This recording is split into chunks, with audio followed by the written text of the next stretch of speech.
ആഭ്യന്തര ശത്രുക്കളെ ഇല്ലായ്മ ചെയ്യേണ്ടതുണ്ട് എന്ന കൃത്യമായ സന്ദേശം നൽകുന്ന വിചാരധാരയിലെ 3 അധ്യായങ്ങൾ രേഖപ്പെടുത്തിയത്. ആ 3 ആളുകളിൽ ഒന്ന് മുസ്ലിമാണ്, ആഭ്യന്തര ശത്രു. 2 ക്രിസ്ത്യാനിയാണ്, 3 കമ്മ്യൂണിസ്റ്റുകാരാണ്. ഈ 3 ആഭ്യന്തര ശത്രുക്കളെയും ഇല്ലായ്മ ചെയ്തുകൊണ്ട് മാത്രമേ ഒരു ഹിന്ദുത്വ ഇന്ത്യ പടുത്തുയർത്താനാവുള്ളൂ എന്നുള്ള കാഴ്ചപ്പാടായിരുന്നു അവർ മുമ്പോട്ടേക്ക് വെച്ചത്.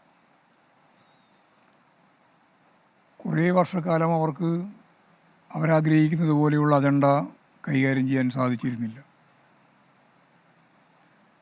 ഇപ്പോഴും നരേന്ദ്രമോദി ഗവൺമെൻറ്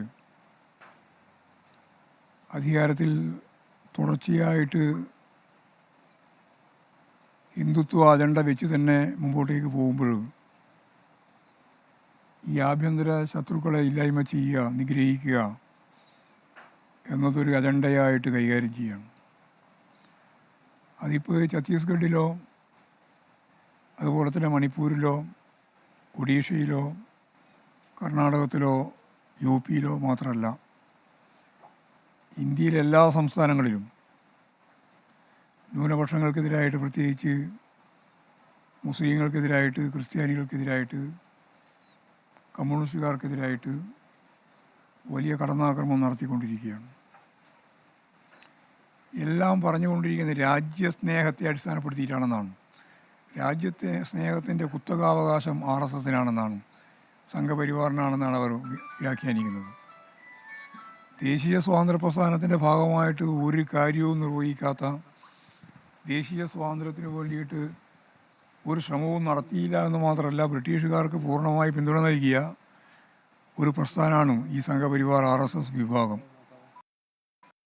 അവർ ത്തിൻ്റെ പേരും പറഞ്ഞുകൊണ്ട് കന്യാസ്ത്രീകളെ ഉൾപ്പെടെ ജയിലിലടക്കാൻ വേണ്ടിയിട്ടാണ്.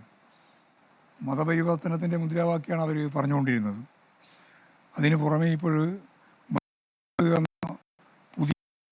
ഒപ്പം അറസ്റ്റിലാക്കപ്പെട്ട കന്യാസ്ത്രീകളിൽ സിസ്റ്റർ വന്ദനയുടെ കണ്ണൂരിലെ വസതിയിൽ എത്തി കുടുംബാംഗങ്ങളെ സന്ദർശിച്ച ശേഷമാണ് CPM സംസ്ഥാന സെക്രട്ടറി ഇപ്പോൾ മാധ്യമങ്ങളെ കണ്ടത്. അദ്ദേഹം സംഘപരിവാറിൻ്റെ പ്രത്യയശാസ്ത്രപരമായ നിലപാടുകൾ തന്നെ ഇതുപോലെ ന്യൂനപക്ഷ വിഭാഗങ്ങളെ ആക്രമിക്കുക എന്നുള്ളതാണെന്ന് വിചാരധാരയിലെ ഏതാനും ഭാഗങ്ങൾ ഉദ്ധരിച്ചുകൊണ്ട് CPM സംസ്ഥാന സെക്രട്ടറി പറയുന്ന ഭാഗമാണ് നമ്മളിപ്പോൾ കേട്ടത്.